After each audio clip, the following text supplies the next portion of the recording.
The United States has said it helped Israel thwart an Iranian ballistic missile attack, with a senior White House official telling reporters that the U.S. military coordinated closely with its Israeli counterparts to shoot down the projectiles. U.S. National Security Advisor Jake Sullivan said on Tuesday that U.S. naval destroyers joined Israeli air defense units in firing interceptors to shoot down inbound missiles. In short, based on what we know at this point, this attack appears to have been defeated and ineffective, Sullivan said during a news briefing at the White House. This was first and foremost the result of the professionalism of the Israeli military, but in no small part because of the skilled work of the U.S. military and meticulous joint planning in anticipation of the attack. Asked what Washington's view was on possible Israeli retaliation, Sullivan said discussions were continuing between top U.S. and Israeli military and political leaders. "We want to have some deep consultations with the Israelis," he said. Sullivan added later, "We are proud of the actions that we've taken alongside Israel to protect and defend Israel. We have made clear that there will be consequences, severe consequences, for this attack, and we will work with Israel to make that the case." Analysts have been warning for months that the failure of U.S. President Joe Biden's administration to pressure Israeli Prime Minister Benjamin Netanyahu's government to agree to a ceasefire in the Gaza Strip would push the Middle East into a regional war. A regional war becomes inevitable when the United States continues to fund and aid Netanyahu in all of his war crimes, his genocide, his attacks on all of his neighbors, said Ray Jarar, advocacy director at Dawn, a think tank in Washington, D.C. This will not stop without the United States putting its foot down and saying, "We will not send more weapons to Israel. We will not fund and aid Israeli crimes," Jarar told Al Jazeera. Iran's Islamic Revolutionary Guard Corps said it fired missiles at Israel on Tuesday evening in retaliation for the killings of people in Gaza and Lebanon, as well as the recent assassinations of Hamas, Hezbollah, and IRGC leaders.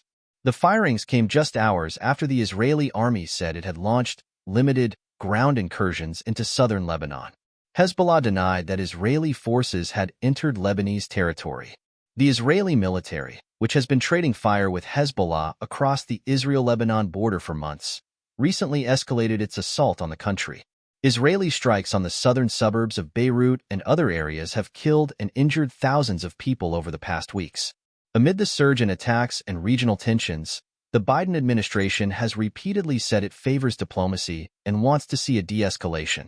But critics have noted that the U.S. government continues to offer Israel unwavering military and diplomatic support. Washington provides Israel with at least $3.8 billion in military aid annually, and Biden has greenlit $14 billion in additional assistance to the U.S. ally since the Gaza war began in October of last year.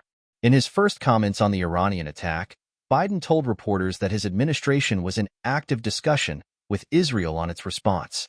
"The attack appears to have been defeated and ineffective," the U.S. president said, adding that the United States is fully supportive of Israel.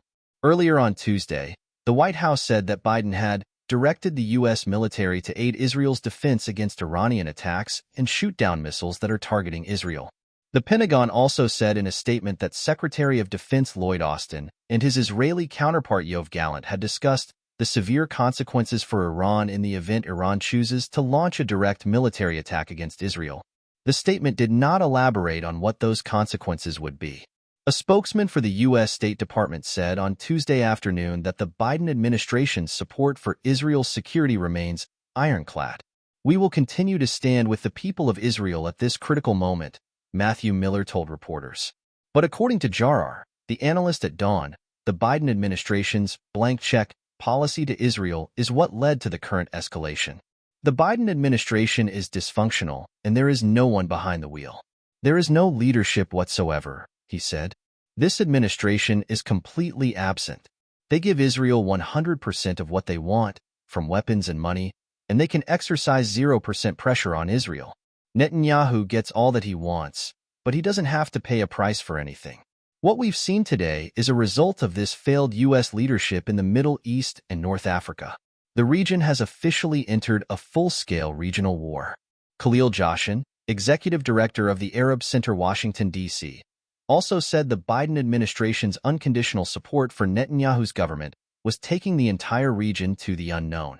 In the year since the Gaza war began, Joshin told Al Jazeera that the U.S. has shown total blind support for not only Israeli policies, but for Israeli excesses as well. This is the result of a one-sided policy that refused to accept any element of rationality from the beginning of this conflict, he said.